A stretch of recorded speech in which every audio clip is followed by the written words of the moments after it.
Well, you're in for a treat tonight. This morning, you got to hear one rousing woman leader who helps organize the faith community here in Washington, D.C., when you heard Amelia Keegan speak. And tonight, you're going to get to hear another rousing woman leader who helps lobby and lead the faith community here in Washington, D.C., when you get to hear Sister Simone Campbell. I'm going to do a brief, I'm going to abbreviate her bio so we can get to listening to her. She is Executive Secretary of Network, which is a social justice Catholic lobby. She is a religious leader, an attorney, a poet. She has extensive experience in public policy and advocacy for systemic change. She lobbies on issues that, quote, mend the gaps in income and wealth in the U.S., focused specifically on they disproportionately affect people of color and women. Around the country, she is a noted speaker on these topics, and she does a lot of education programs. Sister Simone travels more than I do, I must say. I think I travel a lot, but she travels way more than I do. In 2010 congressional debate about health care reform, she wrote the famous Nuns Letter supporting the reform bill and got 59 leaders of Catholic sisters, including the Leadership Conference of Women Religious, to sign on. This action was cited by many as critically important in passing the Affordable Care Act. She was thanked by President Obama and invited to the ceremony celebrating the bill signing. So one of the ways that Sister Simone knows a lot about what's going on in the country, and one of the ways she travels, as you may know, is through the Nuns on the Bus tour. She really does. I've had the joy of lobbying with Simone on healthcare debate, on healthcare this past summer, and we were just in offices on immigration a couple of days ago. And one of her characteristics is she's a great storyteller. And so she tells stories of people that she meets when she travels around the country and what this legislation means to them. And it's the kind of lobbying that you all practice when you go into offices and tell your own stories. We know that this works. We know that our lawmakers need to hear constituents' voices. I will just say that when I tell stories sometimes that when I started doing political activism, I was living in Omaha, Nebraska, and I was working on the Freeze campaign, and I did a lot of work with people that I called the radical Catholics. And so when I got here, I kept saying, where are the radical nuns? Well, here's one of them, Sister Simone Campbell. You're going to enjoy very much.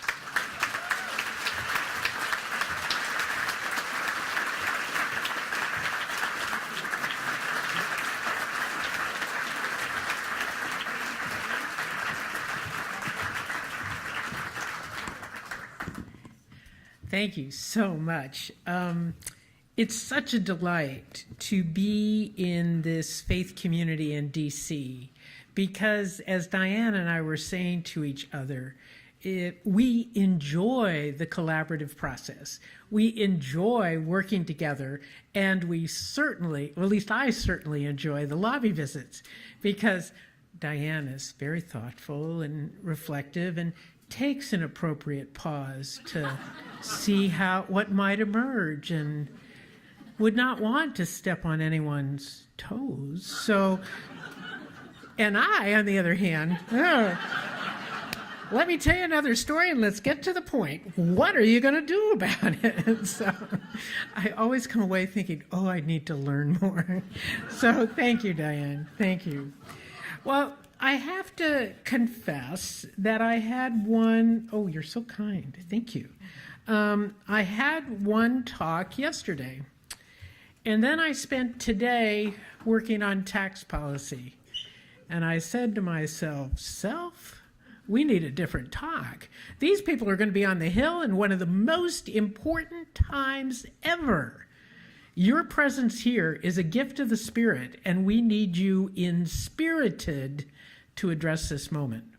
So since your theme is to learn, lobby, lead, I thought maybe I'm going to spend a little more time on the learning part, then we'll talk about the lobby and hopefully how do we lead. Okay, you game? And to do, and if not, I'll go further back in my book and I'll do my old talk, but it really doesn't fit. Today, they introduced, how many of you were actually on the Hill today? Oh my God, you were all there. Okay, so wasn't there a lot of hubbub, all this noise going on, and taxes, and people complaining they don't know what's in the bill? Other folks saying, "Well, of course you do. It's a broad-based consultation we've been doing." Now, my astute political analysis of that is, liar, liar, pants on fire. The reality is this bill has been drafted as much as possible in secret, with a few sound bites tested just to see how bad the pushback would be. One of the very worrisome parts is that the talking points are 82 pages long. And I have to confess, I haven't gotten fully through it. But there's enough to worry about for the issues that I want us to look at this evening. And so what I would like to do is, you know how we're in D.C. and they always have charts. You know how charts are very common around here. Well, I want to create a chart on the change in income for the nation in 20% segments. They're called quintiles. DC highfalutin economics, but it just means 20%. So the quintiles from 0 to 20, 21 to 40, 41, you know how that goes, okay? And rather than have a boring PowerPoint, what I want to do is create a human bar graph. Now, some of you may have seen it, and this is the part that makes me terrified because I talk to too many people, but bear with me. I think I've got some new data for you too. What you need to know before we create this human bar graph is that between 1949 and 1979, everyone's income went up about 100%. The bottom 20% went up 116%. The top 20% went up 84%. But we all know that 84% of a big number is going to be a bigger number than 116% of a small number. We all got that math, right? We remember that? Oh, good. Nod your head sagaciously. Yes, please. Or just believe me. So I used to do, the first few times I did this, I did a bar graph for that, and it was boring. But just remember that between 49 and 79, everybody's income went up about 100%. Okay, got it? What we're going to do is we're going to look at what happened between 1980 and 2015, that 35-year period. Now, Pope Francis, who I dearly adore, said that in Joy of the Gospel in 2013, he wrote this. He said that some people, he didn't name names, though I'm willing to do that, some people continue to defend trickle-down economic theories which assume that economic growth, encouraged by a free market, will inevitably succeed in bringing about greater justice and inclusiveness in the world. This opinion, which has never been confirmed by the facts, expresses a crude and naive trust in the goodness of those wielding economic power and in the sacred workings of the prevailing economic system.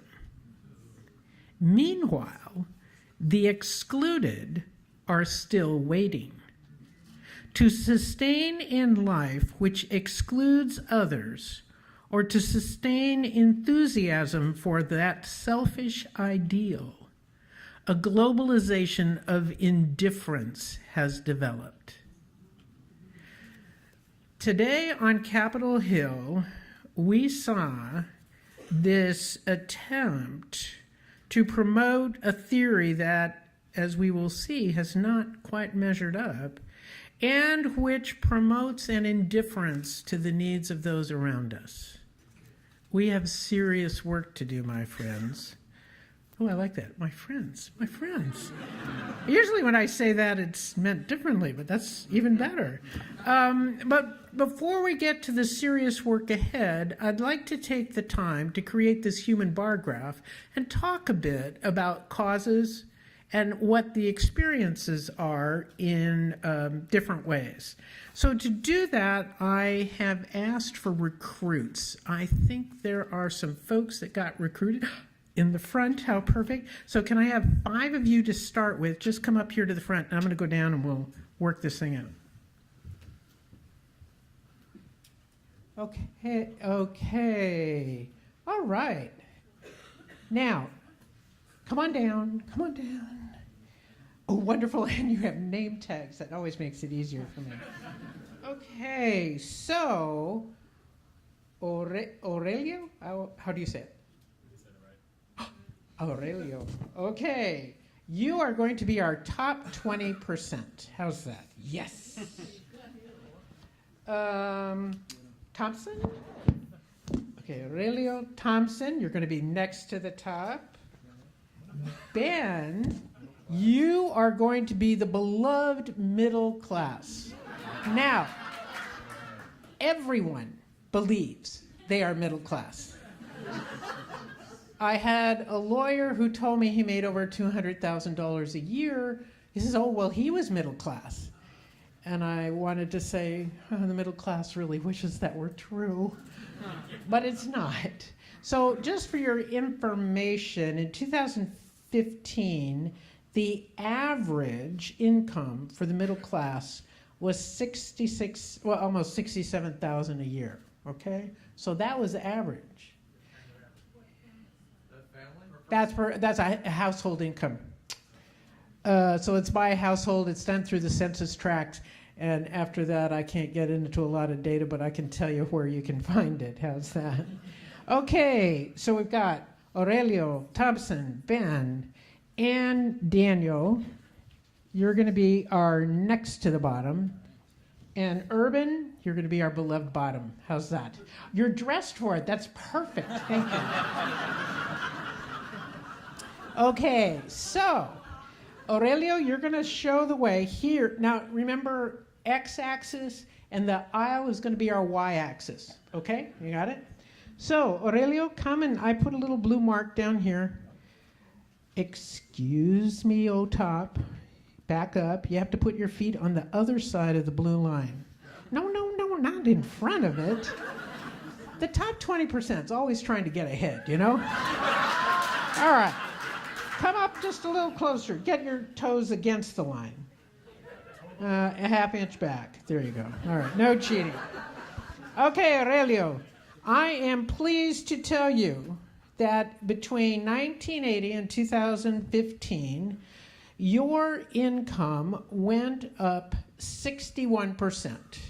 So what you're going to do is you're going to take 1 step for every 5% change. It's going to be 12 steps. But don't take ginormous steps, and also don't take little teeny steps, just kind of a nice stride, okay? You can handle it, I'm sure. Okay, Aurelio, on your mark, get set, go. 1, 2, wait, come on back here.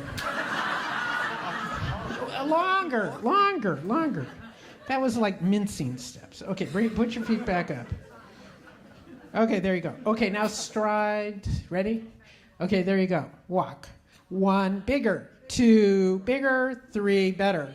4, 5, 6, 7, 8, 9, 10, 11, 12. Woohoo! Oh. All right, Thompson, come on down. Okay. Yep. Oh my gosh, you're perfect. Lined up right away. Oh, that explains it. I thought of just a docile friend. I didn't know. Okay. So Thompson, you're next to the top, and I'm pleased to tell you that in this same 35-year period, your income went up 28%. So you get 5.5 steps. You ready? On your mark, get set. Go. 1, 2, 3, 4, 5.5. Nicely done. Okay, Ben, come on down. Oh, beloved middle class. You can even take another inch. There you go. Okay. Oh, beloved middle class, in this same 35-year period, I am pleased and slightly horrified to tell you that your income went up 15%, so you get 3 steps. You ready? Okay, go. 1, 2, 3. Okay. Now, Daniel, welcome. Next to the bottom. I'm pleased and horrified to tell you that in this same period, your income went up almost 6%. You get 1 step. You ready? Don't spend it all in one place. Okay. And Urban, come on, line up. Nicely done. Now, you might be worried you're going to run into Daniel, but as we say in Spanish, no te preocupes. Don't worry yourself about that, because in this same 35-year period, your income went down almost 9%. You have to take 2 steps back. 1, 2. Okay, look at this. We have Aurelio out there who's actually more than twice Thompson. And then we have a middle class that has increased barely 15% in 35 years. Plus, then we get Daniel, who's just gone up 6% in 35 years, to say nothing of Urban, who's actually lost ground. But you know what? This is bad, right? This is bad. But you can also understand how people are feeling a little stressed, a little overwhelmed, a little frantic. And why they're sleeping on the street. And why they're sleeping on the streets. But Aurelio up there is hiding some data, not on purpose, because I sort of got him into doing that. But I need 2 more representatives to help me with this. Do I have 2 more? Yep, they're there. They're there. Okay, come on up. And can I ask my bar graph to just kind of step closer to that side, because we're going to... Okay, so Abby, why don't you be the top 5%, and Stephanie will make you the top 1%. It's perfect with your eyes glittering. It's perfect. Okay, so Abby, come on up and line up here on the...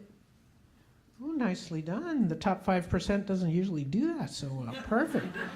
Okay, so remember, we're now breaking out Aurelio's numbers so we can see what's going on. Got it? Okay, so Abby, I am pleased and totally horrified to tell you that in the same 35-year period, your income went up 106%. You get 21 steps. You ready? On your mark, get set, go. 1, 2, 3, 4, 5, 6, 7, 8, 9, 10, 11, 12, 13, 14, 15, 16, 17, 18, 19, 20, 21. Wait, right there. Perfect. Now you took little teeny small steps, but you're a small petite person, so we'll let it go. Okay, and Stephanie, come on up, line yourself up. Oh, beloved Stephanie, I am pleased and totally horrified to tell you that in the same 35-year period, your income went up 170%. You get 34 steps. You ready? On your mark, get set, go. 1, 2, 3, 4, 5, 6, 7, 8, 9, 10, 11, 12, 13, 14, 15, 16, 17, 18, 19, 20, 21, 22, 23, 24, 25, 26, go left. 28, 29, 30, 31, 32, 33, 34. There you are.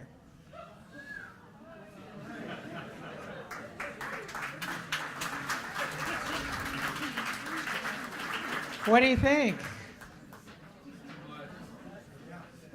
Okay, there's a bunch to learn from this. There is a bunch to learn from this. When we were lobbying Senator Murkowski, remember? I said something to the effect of, how can your colleagues turn a deaf ear to the needs of folks like Urban and Daniel on the issue of healthcare? And the conversation went on. And then she comes back to it. She says, sister, I want to answer your question. You hardly ever have a politician do that. And what she said is, most of her colleagues only meet with the Stephanies. They don't meet with Urban and Daniel and Ben. And so they don't hear the stories, which is why our carrying the stories becomes so important. The other thing that happens is Stephanie out there, way out there, all lonesome by herself, has a tendency to begin to think that it's all about individualism. That she doesn't know anything more than that. She doesn't know usually about riding a bus, the joys of Southwest Airlines, the whole challenge of public transit. She doesn't know what it is to live in a small apartment where you got to run next door and ask a neighbor for some help, right? Now, the American Psychological Association did a study a little while ago to figure out who in our nation is the most stressed. Who is the most stressed? Who do you think might have been? Urban? Stephanie? Okay. Well, I'll tell you, the most stressed category is poor Daniel here. Because Daniel's got a whole bunch of family and friends that have lost ground, and he's quite fearful that it's going to happen to him. In fact, I met a guy in Indianapolis before the election, and he was in Daniel's category, I think. He was freaked. He was frantic. He was so for Trump. He was so for Trump. He was so mad. And so I said to him, well, what's going on? Why are you so upset? What's going on? Why do you like Mr. Trump so much? He goes, well, he's tough, I saw him on television. You said you're fired. I mean, he won't take anything. That's just what he wanted. And I said, well, what are the problems? What problems are you having? He goes, oh, he's just going on and on. Well, it turned out that he said that his folks always told him if you worked hard and played by the rules, you'd get ahead. But it hadn't happened for him, and it hadn't happened for his kids. His kids had graduated school, they had all this student debt, and they were still living at home. And he was trying to help them pay the debt, and he wasn't getting ahead. He didn't have savings. It was awful, so he just wanted to blow up the whole thing. And his folks, he kept going back to his folks, what his folks had told him. And I don't know what made me say it, but I said to him, gee, it sounds like you feel kind of ashamed that you didn't measure up to your folks' expectations. Is that true? And bam, he got tears in his eyes, which surprised him and me. But what I realized was his anger was a way of protecting his shame. That he feels responsible that his income had only gone up 6% in 35 years, and that he should have done better for his family, and he hadn't. And boy, as they say, he was pissed. The pressure on folks in Daniel's and in Urban's position has been huge, to say nothing of Ben's. So Daniel is the most stressed crowd. But second most stressed is Abby up there at 5%. She looks really attractive up there, kind of alluring, but the problem for Abby is she wants to be Stephanie. She spends a lot of energy trying to look like Stephanie. It is often that the Abbies of this world carry more debt, because remember, this is income. They're more likely to carry more debt because they're trying to look like the 1%. So often I've heard in church settings, fundraising, all this, kind of a lament about folks who earn a lot in the community, and you think they would contribute more in the collection plate, and what's going on? I mean, really? They're a vice president, they've got good income. What's going on is often there's way more debt than what they can barely handle. And the stress of that is huge. When I was a young sister, you have to know, I joined my community to work on civil rights and work with people in poverty. So I joined my community, the Sisters of Social Service. And you know how there are just some funny ironies in life? My very first assignment after taking vows, 3 years of study, and then took vows, and my first assignment, I'm ready to take on the world. Well, I was assigned to do parish social work. That was nice. But it was in Beverly Hills. And in Beverly Hills, what I did was I worked with the teenagers. I did a teen program, and I worked with the folks who were then called domestics. Now, I got into a little bit of trouble because I was trying to organize the domestics to get more time off, but oh well. I'll tell you that story another day. But I will never forget going with one of the kids. There was all kinds of drug stuff, and oh my God. So I went with this guy in my teen group, to tell his parents he needed drug and alcohol treatment. And he was so brave to do it, and we went to his folks, and it was high up in the hills of in Beverly Hills, looking out over the LA basin. It was a beautiful, clear day, and we're sitting in this pristine living room, and he gets his courage up and he tells his folks. I was so proud of him. But do you know the first words out of his mother's mouth were, "The neighbors don't know, do they?" And what I realized was the pressure on the Abbeys and the Stephanies to look good, to not have scandal, to look like you're making it, and to not have anything wrong, and the pressure that gets hidden from being just in the real world with the 80% down here where we bumble our way along. It's lonely, and it's a facade. And so without it being real, they often cannot understand the experience of 95% of the nation. Now, you think, good grief, what went wrong? Because remember I told you that between 1949 and 1979, everybody's income went up about 100%? Starting in 1981, so sorry. How many Californians are here? I saw people with, so sorry, we have to apologize. We exported a president. I mean, we've exported 2 presidents from California, and neither one of them should. Sorry, we should apologize to the nation, shall we? Third time's the charm. Oh, third time's the charm, okay. The Ronald Reagan changed not only tax policy, got Congress to change the tax policy, but more importantly is he changed the founding myth of our nation. And this is our biggest challenge right now. Because remember, Ronald Reagan was in the Stephanie equivalent up there. And so he said, the great cowboy, the actor, said that we were founded on the Wild West with one man on a horse, riding out, settling the West. Remember, some of us are old enough to remember the ad, the Marlboro Man riding out. Well, now, I watch television. I know the West was settled with wagon trains, because if you yelled "circle the wagons" and you only had one wagon, you were in deep trouble.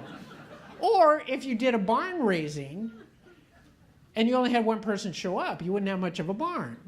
Or a quilting bee. Now, I know this from personal experience. I tried to make a handmade quilt by myself. After 4.5 years, I was so frustrated. I got my friends together and we finally finished the damn thing. But the West was settled, and our nation was settled in community. You all know that. It was settled in community, not in individualism. But what has happened is because of this spread of wealth to the top, the ones who have more of the power and control or ears of people in power, their lived experience is of individualism. Whereas down here, urban knows things are tough. I met Robin, who made $15,000 a year, minimum wage, in a profitable clothing store chain, national chain. And I met her, we talked. She was such a lovely young woman. She'd been at the store over a year. She had on this gorgeous blue dress. I commented on it. She said, "Oh, I got it at my store. It had, it was on sale." And so she spoke to my heart because I love things on sale. And she said, I forget exactly, something like $23.42 is what she paid with her employee discount. And I said, "Oh, it was gorgeous." And we got talking some more. And then she said to me, "By looking at me, you would never know, full-time employed, that I have to live in a homeless shelter because I cannot afford rent in this Northern Virginia area." Working full-time for federal minimum wage, urban is in this position often. I met Billy and his wife up in Milwaukee at the St. Benedict the Moor dining room. Anybody from up Wisconsin way know St. Benedict the Moor? Okay, free dinner. He and his wife and 2 kids, they've agreed to put their salaries, they're both working full-time, he and his wife, and they put their salaries together in order to have enough rent for the kids to be able to stay in this good school district. But they use food stamps to feed the boys during the day and go to the St. Benedict the Moor dining room every evening for a free meal. He said, "It's not the best thing, but at least I know my boys are going to eat." And he had a 14-year-old, one of those skinny little tall 14-year-olds who had a big growth spurt, who was coveting his father's roll on his plate. And Billy didn't even turn around to look at him. He said, "All right, you can have it." I mean, he must have just felt the eyes in the back of his head. But it's that kind of pressure that happens at the bottom. Often we think folks down in urban's category are just, this is what Paul Ryan says, the problem with poverty is people are lazy. It's an unpatriotic lie. It's wrong. People are poor principally now because of low wages. That's the challenge. But I met a guy up in Stephanie's category, or even beyond maybe, Jason in San Diego. And Jason said to me, he's an entrepreneur, he's one of these genius guys. He said he didn't do too good in college, but he's really good at starting businesses and selling them. So at the age of 35, he and his wife were about to have their first baby, and he was selling off his 3rd business, and he was going to take it easy for a while to be with the baby. Well, Jason said up there at the top, he was getting angry because he felt like his tax dollars were going to fund his competitors. And I didn't quite get it. So I said, what do you mean your tax dollars are going to fund your competitors? He said, "Well, my competitors up there, they don't pay a living wage. They pay a low wage, and then they have the urbans who are working for them rely on the social safety net for food stamps, Medicaid, the public benefit to get by. But I, on the other hand, the Jason up there, I pay a living wage because I think it's the right thing to do. It's the moral thing to do. But I know I get underbid in contracts because they have lower personnel costs. And that's making me mad. I thought, ooh, that would make me mad too. See, the challenge is, it's not, there's all these other pressures. So how did we get in this mess? What happened? I started talking about Ronald Reagan. Ronald Reagan made the individual supreme. He then said, let's cut taxes. It was this foolish trickle-down theory.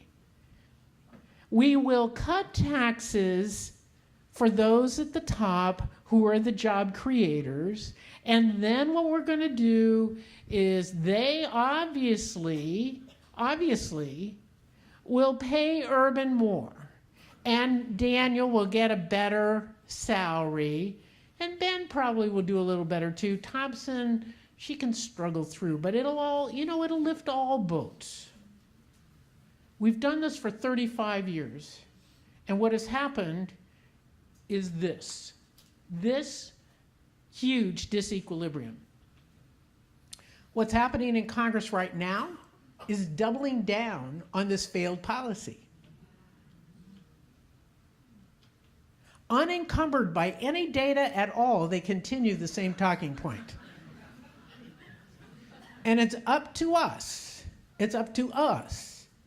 to tell the truth. That's the challenge. So, what else? No. So what Ronald Reagan did was to have taxes reduced from 80% at the top rate down to 30%. That began the incentivizing money at the top. I got to be with a group, a business roundtable that we convened in Chicago just after it had come out that the average salary for a CEO of a publicly traded company was $10 million a year. That was just the salary.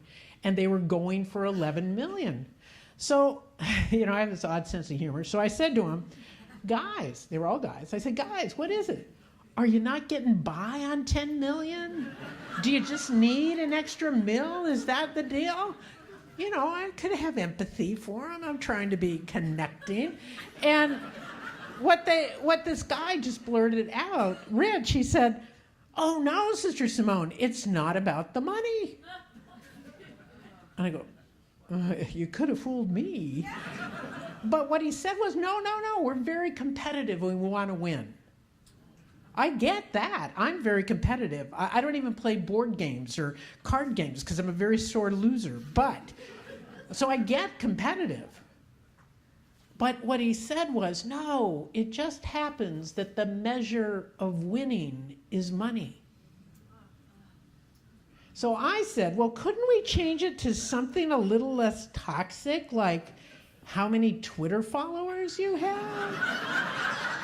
Something like that. Which is my way of saying, please follow me on Twitter, because that's my competition.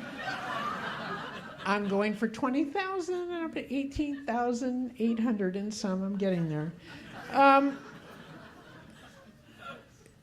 But the challenge is for Stephanie, the money is a measure of winning.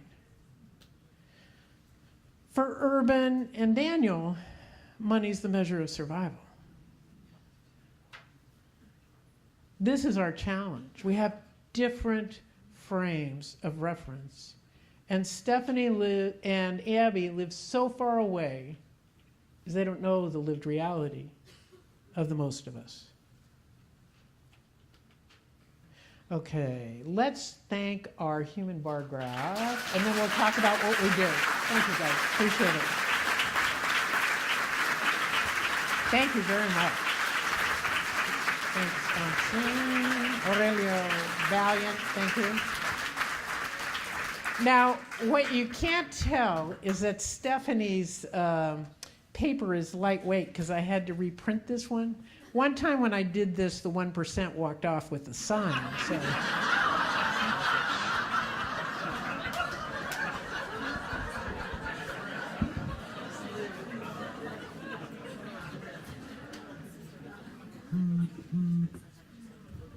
Okay, so are you worried? You concerned?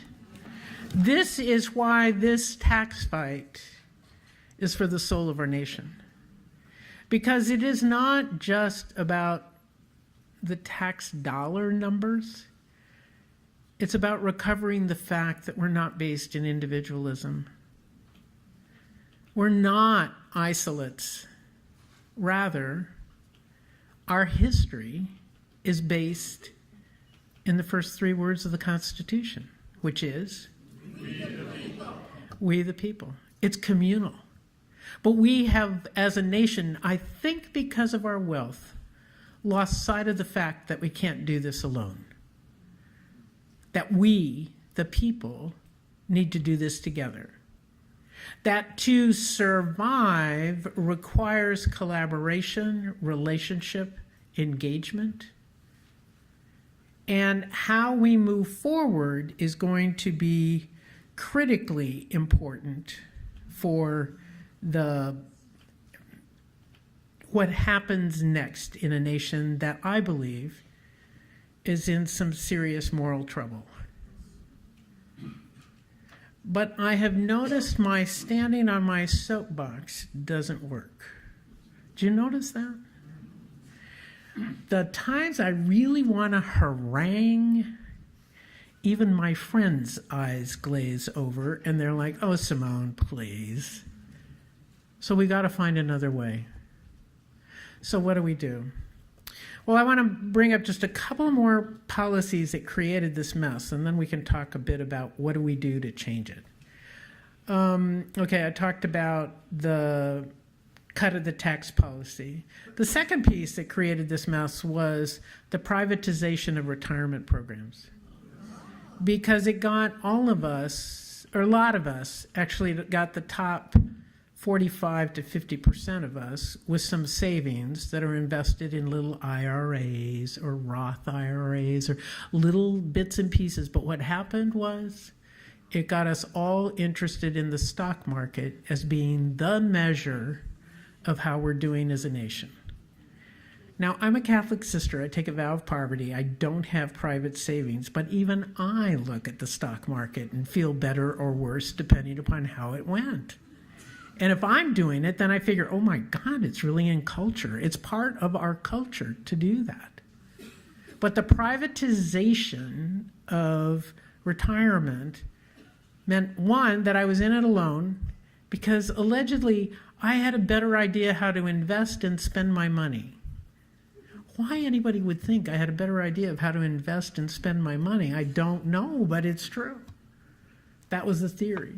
So then, to be really nice, they cut the interest and dividend tax rate. So that clever people, clever Stephanies, sorry Stephanie, I'm going to keep picking on you, with their lawyers, I'm a lawyer, so I feel like I was a colluder in this, figured out ways for them to get all of their income through interest and dividends so they could be taxed at a 15% rate instead of even the 30% rate. Not only taxed at the 15% rate, but they don't have to pay Social Security and Medicare taxes. Ooh. We the people ought to say something about that. So the challenge, the third policy, so privatization. The third challenge was the availability of credit to just about everybody. Universal access to credit cards. So that so many people now, especially at the Dans and the Urbans, especially if they've got a credit card, they think of it as their savings for emergencies because they need every dollar to survive. The fourth policy was the entrance of a second adult in a household into the workforce. That masked the stagnation of wages. But what's happening now, we got everybody, as many people as we can, working at very small, at these jobs. But what's happening now, people are working past retirement age. I was in... where were we? On the bus someplace. I forget where we were, but we were at a Walmart. I had an allergic reaction, I have to confess, but our bus needed some things, and it was the only thing around, so we went to Walmart. And there was an 85-year-old greeter. And I was talking to her about, how she was doing this. She could not survive on her Social Security income. She needed this job. I thought, whoa, what's going on with us that we do this for our seniors? So the challenges we face are many. Network has this idea that we can mend these gaps. Here's the good news. It wasn't always this way, right? So if it wasn't always this way, then, we can change it. We are not the victims of this policy. We're the creators of this policy, and we're all involved in this policy. So we can make change. As you lobby, that's key. As you lead, that's how we make change. So tax policy is one. The current tax policy that came out today, I haven't read it all, as I say. The parts that I've seen, there's some extremely worrisome parts. The only good news nugget in there is that they have a proposal to limit the deductibility to corporations of large payments to their CEOs. But then they have this little caveat: anything over $1 million, it won't be taxed if it's merit-based. I think I did a really good job, don't you? The second piece that we can work to change is on the issue of wages. There's a lot of movement in some cities, a few states, around lifting the wages. At Network, what we're getting ready to do, we're working on the base work to write a bill, I'm excited about this, to substitute minimum wage for a living wage that would be calculated based on the region that you live in. And the exciting part is MIT, you can look it up, MIT has a calculator to figure out what is what would be a living wage in your area. Because often what we do, we run into trouble if we're trying to lift this crazy $7.25 minimum wage, $2.13 for tipped workers. Hasn't been changed since 1996, I think it is, or 94. Not that I have any feelings on that subject, but since it's 85% of the tipped workers are women, there's a real issue. Anyway, living wages is another way to change the dynamics so that we get what I believe is a faithful wage, that each adult should be able to work hard, play by the rules, and get ahead with his or her family, but they should be able to have rest. They should be able to save a little, have recreation, as well as work. And right now, for the urbans, especially, and the Daniels also, many are working 2 and 3 jobs to just try to survive. Yep, you recognize that. Okay, change tax policy, living wages, family-friendly workplaces. Remember this fight we had a few years ago about who was the most family value-oriented, Family values became the rallying cry of the right, and near as I can tell, what it meant was that you cared about your own family, but nobody cared about anybody else's family. And I think what we really have to do is reclaim it, that the urgent need is for paid sick leave, paid time off, the whole idea of vacation pay, that we ought to support parents. And there are costs to organizations. Okay, my organization was founded by Catholic sisters, so we never had to worry about a maternity policy. It was convenient. We're now only have 2 staff that are Catholic sisters, and the rest are lay folks. And so we had to create a maternity and paternity policy. But I thought, who are we as a people if we don't support parents? Now, everybody had to step in, do their part, but we feel invested in these new babies we have in our midst. Isn't that a wonderful thing where other people care about the kids too? That is a good thing to create community. Okay, so those are our economic policies, and then I want to say there's democracy, which is voting rights, and census.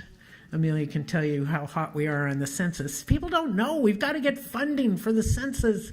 It's a constitutionally mandated program, and it's how we not only redistrict It's also how states get federal aid of different kinds is based on how many people you count. And the undercount usually happens in poor neighborhoods, in rural neighborhoods, or in neighborhoods where there's been serious disasters like the fires in California and the West, or the hurricanes in Texas and Florida, Puerto Rico. Fifth is healthcare. Sixth is citizenship and immigration reform, and the seventh is housing. I can talk about these forever, but what do we do? Because you probably feel like, oh my God, I can't do all of this. I mean, I don't study this. I don't have a degree in this. I've got opinions about everything, but that's not going to get me too far. So how do we do it? Well, I want to take just a couple of minutes to say how we come at this. And I think the key for us as people of faith is to come with a heart that's been broken by some stories, by the people you know, by the people in your meeting, by the people you work with, by the people in your neighborhood. Who breaks your heart? I know on healthcare, I speak a lot about Margaret, who died in 2012 because in 2008 she lost her job in the recession, lost her job and lost her health care. When she lost her health care, she couldn't get screened for colon cancer. She ended up getting colon cancer and died. She knew her family had a propensity to colon cancer, but she couldn't get screened. It's wrong in the richest nation on earth, I believe, for a person who's lost their job to not be able to get health care. That's wrong. And so Margaret has fueled my passion for the expansion of Medicaid in every state. Her sister, bravo. Her sister, Jeannie, on our first bus trip when we were in Cincinnati, Jeannie brought me Margaret's picture. And I've carried her picture with me ever since because Margaret fuels my passion. And so the story of Margaret broke my heart. But here's the story that you rarely get to hear a second part. And on the bus in 2014, so that was 2012, I got Margaret's picture as Jeannie had come direct from Margaret's memorial service. But in 2014, we're getting ready for a rally in Lexington, Kentucky, and this woman comes, puts her hand on my shoulder, and she says, "Oh, Sister Simone, I'm Nancy Whiting. I'm one of Margaret Kistler's sisters, and I just want to thank you for helping to heal my family," and turned around and walked away. And you know how when you're getting ready for something, it's like, what? So I ran after her. I caught up to her, and I said, wait, tell me that again. So she repeated it, and it turns out what had happened was that Margaret's 5 siblings were arguing with each other about her death. They all felt so guilty and so awful. They couldn't make sense of it, and so they were fighting among themselves. You should have gotten her health care. You should have gotten her health insurance. You had money. Yeah, but you're a nurse. You would know what to do to look in. Yeah, but you lived closer. You know how families are? At least my family. But what happened, Nancy told me, was it because I was talking about Margaret, because Margaret fueled my passion for healthcare reform. My speaking about Margaret helped heal them to see that there was a meaning in an otherwise senseless death. And what that taught me is when we respond from that broken-hearted place, when we respond with care, healing beyond what we ever see goes on. It is rare, it is extremely rare to get the feedback that some healing happened. But it is at the heart of our faith, that it's bigger than us. So the first step in all this policy stuff is to come with a broken heart. So when you go on the Hill tomorrow, think, who are you carrying with you? Who in your heart do you have? Who do you worry about and care about? Who's broken your heart? And if you don't have somebody, come talk to me afterwards and I'll give you about 50 of them. But the second piece with a broken heart is we can't stop there, because the other piece is to know we can't control it all. It's not about our control. Where it is, it's in community. And what happens with a broken heart shared in community as I've discovered, is sparks of joy get released. We've already talked about it in the meeting. I don't think I've ever seen a formal, kind of business meeting and people are talking about joy. They don't usually go together, but that was really nice. But the piece for us as people of faith, as community, is joy is a communal virtue because we know we're not alone, but we're in it together. Joy is at the heart of what will change the story, because I believe joy is magnetic, and people who may not agree with our policies are going to be terribly curious about what's going on that you're so joyful. We've got to find a way to joy. So a broken heart, in my experience, leads to that real connection, which then liberates joy. So I advocate joy. The second virtue that I'd like to advocate is holy curiosity. Holy curiosity, where you learn people's stories, where you ask the bold thing. I do this at the grocery store. I call it grocery store missionary work, but it's talking to the person in front of me or behind me about, what are you worried about? I'm really worried about whatever is on my mind. I'm really worried about wages and how flat wages are. Are you worried about that? What do you think? And I've discovered people have opinions. It's just we never talk about anything serious. We'll talk about the weather, the World Series, the football games, but we never talk about anything that matters. Holy curiosity will get us engaged with others that we don't know. And once we've done holy curiosity, then I believe we have a mandate for sacred gossip. Sacred gossip, unlike ordinary gossip, sacred gossip is where you share the stories that you've heard. It's like me talking about Jason, who fears he's being undercut by his bidders, or Robin, who has to live in a homeless shelter, or Billy and his family, or Margaret, or Nancy, or all the 9 million other people I carry in my heart. Sacred gossip brings us together, not tears us apart. And then the fourth virtue that I'd like to urge on you, this is our secret tactic. The fourth virtue for this time is the virtue of doing your part and trusting the community. In doing your part, it will all get done. And if you try to do too many parts, you're going to take somebody's part away.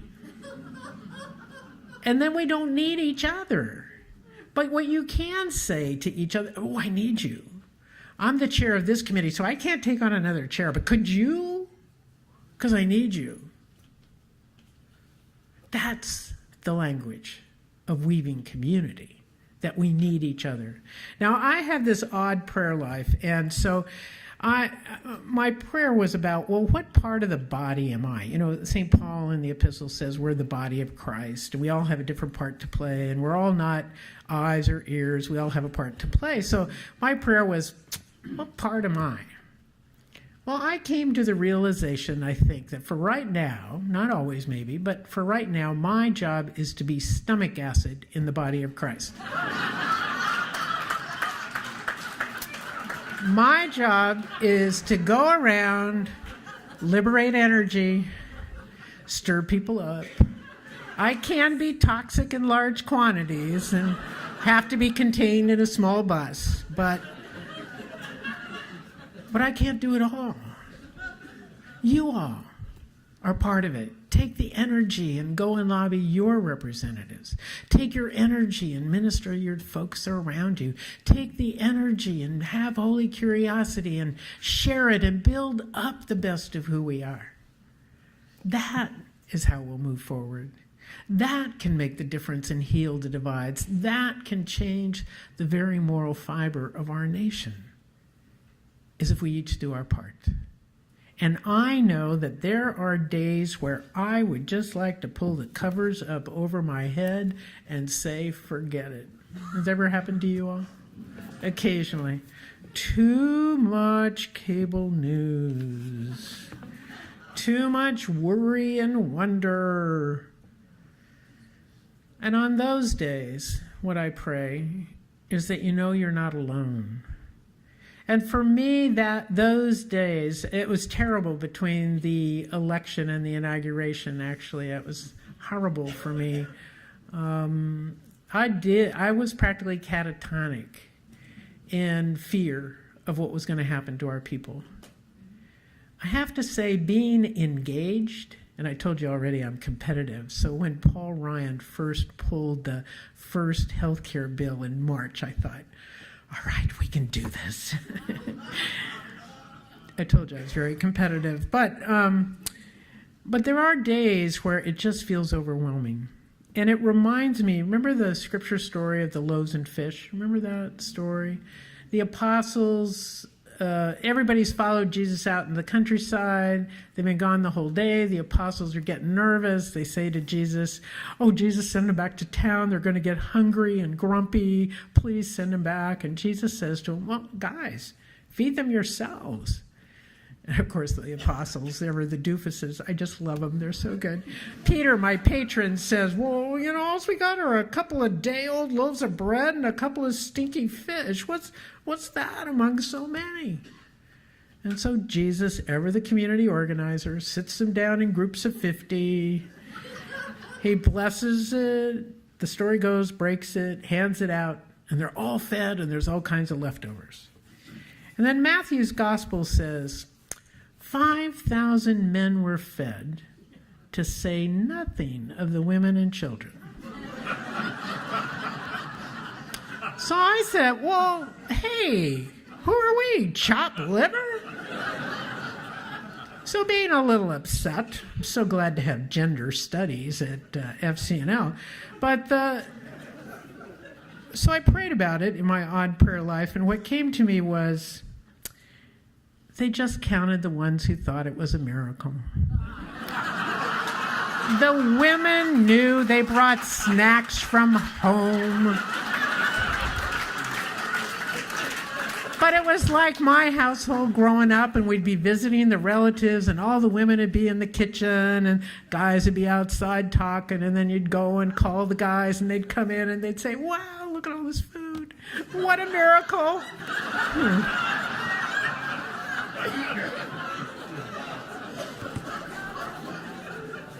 So, on those days, when you feel like, oh my heavens, it's just too much, remember this story, and I'd like to close and offer you a poem of mine, and it's called Loaves and Fish. It goes like this. I always joked that the miracle of loaves and fish was sharing. The women always knew this. But in this moment of need and notoriety, I ache, tremble, almost weep at folks so hungry, malnourished, faced with spiritual famine of epic proportions. My heart aches with their need. Apostle-like I whine. What are we among so many? The consistent 2,000-year-old ever-new response is this. Blessed and broken, you are enough. Ooh, I savor the blessed, cower at the broken, and pray to be enough. Thank you very much.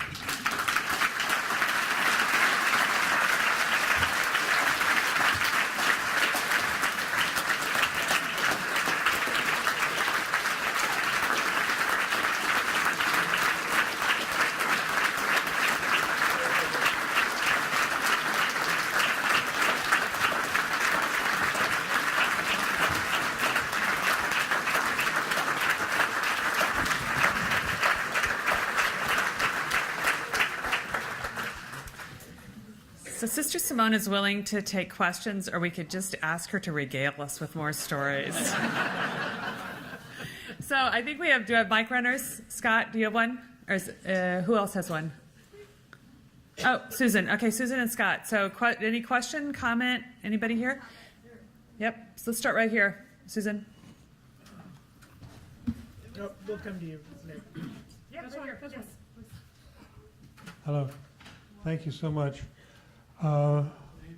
Tom Sharpless, Germantown meeting, Philadelphia. And the commoditization of education, I think, belongs on your list of economic crimes.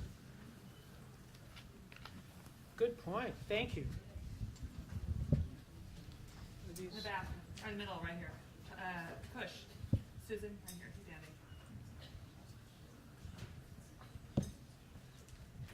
Are these? Oh, okay. Thanks. The talk contained many gems that I'd love to be able to review from time to time. Will there be a transcript of that talk? Yes, there will. Oh, phew.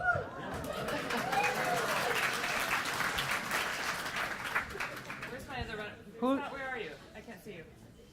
Where's We Scott? lost him. Okay, Scott, you need to stand up and be available here. Right in the back. Yes, right there.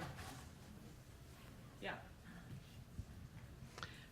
O from Philadelphia, Central Philadelphia Monthly Meeting. Can you speak more about the joy? Mostly because there was a period of time where I carried an amazing amount of joy because I believed in it. And there's a culture that oppresses joy. And so can you speak more about the importance of joy? I believe joy is the heartbeat of community. And if we don't have a joy in being connected with each other, then that's when individualism flourishes. And so for me, the fact of joy as a communal virtue means that, and the reason why it's communal is because I can't have joy every day.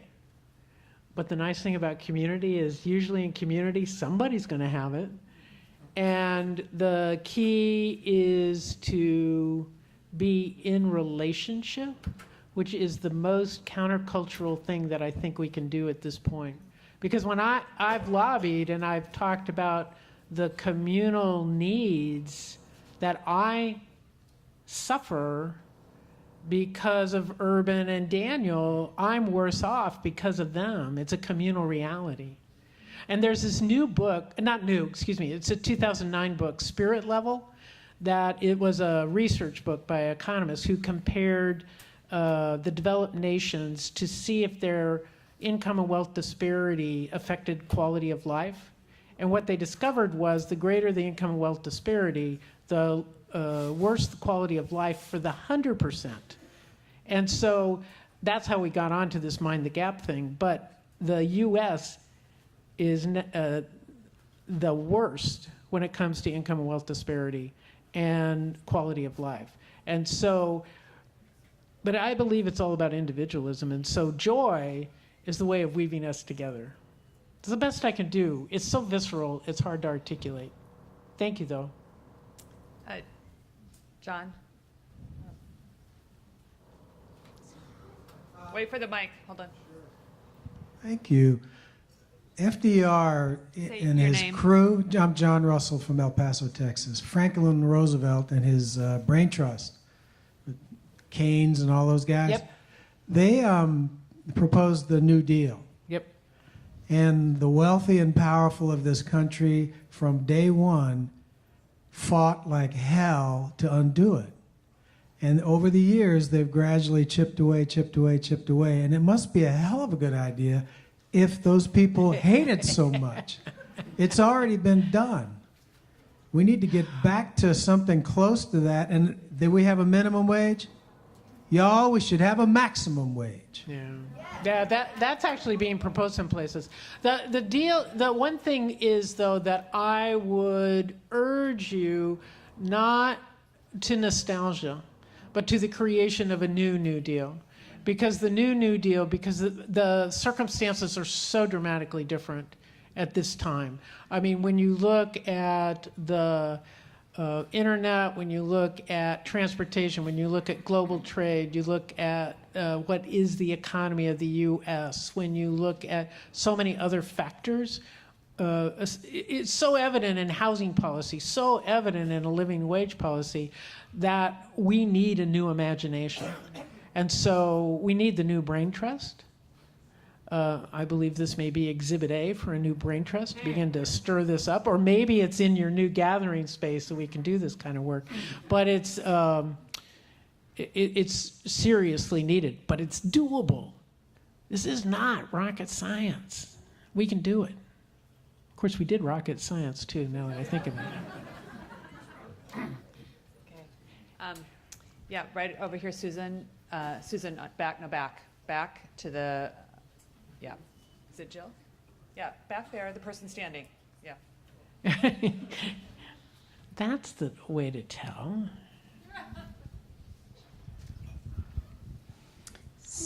Jill Shook from Pasadena, California. And Hey. Thank you for mentioning about the importance of increasing wages, but you can have a really good job and still can't afford the high cost of housing. So Amen. I want to hear your thoughts. You almost got to the housing part. Why don't you share your housing policy ideas? Great, thank you. Housing policy is our least renewed policy of the social safety net. Housing, I mean, in Pasadena, you really know it. The Silicon Valley really knows it. There's a Catholic parish in the Silicon Valley that, in San Jose, that opens up their schoolyard every evening for homeless families who are living in their car to come and park on the schoolyard. And both parents are employed. If there's a two-parent family in the car, both parents are employed. Everybody's employed, but they can't afford housing. And so the kids then can use the showers in the gym and they can have safety overnight. That's not my plan for housing, but it underscores how serious it is. I think this is one of the areas where we seriously need some new thinking, some new investment. Because what we see here in DC is all this gentrification, building high-end luxury condos. The world does not need more high-end luxury condos. The world needs affordable housing for low and moderate income folks. But there's no, as I've been told by the developers whom we've been talking to, there's not enough margin for profit. And so what we've been trying to do is describe what's enough and help them see that they can make an okay living on this.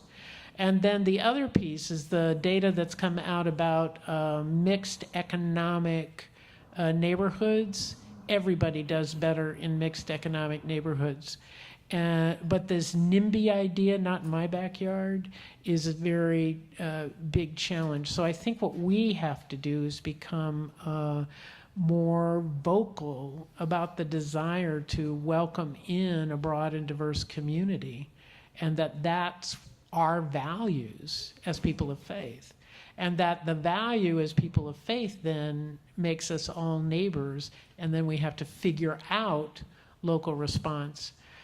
The current tax proposal that came up doesn't have any new ideas in it. I was sort of hoping maybe they'd try some, but no. So it is the least renewed, and it's a horrible area. And it's just not California. I mean, here, New York, but it's also Indianapolis. It's Chicago. I mean, there are so many places where this is an issue. Thank you. We have time for one more question. Let's go, Scott, in the back. Yeah, could you stand? Hi, thanks very much. Terry Link from the Lansing, Michigan advocacy team. I really appreciated your remarks. It's a question about the bar graph. If I understood you correctly, you were showing the distinction of 35 years differentiation in income. Yep. If we take that same 35 years and the differentiation with income, with the reduction in income taxes, and you did that with wealth accumulation, would those numbers not be out the street somewhere? I haven't done it. It's harder to aggregate the information for wealth accumulation. It's tougher because often the top 5% don't have as much wealth as one would expect. We have a new project that we've got going at Network that we're beta testing on the racial wealth gap, on 10 policies passed by the U.S. Congress that have created the racial wealth gap. So maybe next year we could do that for your anniversary. But the truth is the wealth gap is even more dramatic and more rarefied in the how much a few people hold. And the way you can see this is as they're arguing about estate tax and wanting to eliminate the estate tax, and what few families that applies to shows you where the money's aggregated. And why we need to say those who benefited from our economy should pay into our economy. It's elementary, my dear Watson. You should be grateful. Send a thank you note and your taxes, please. With that, I think we have to close. We have some more announcements, but thank you so much, Mr. Simone.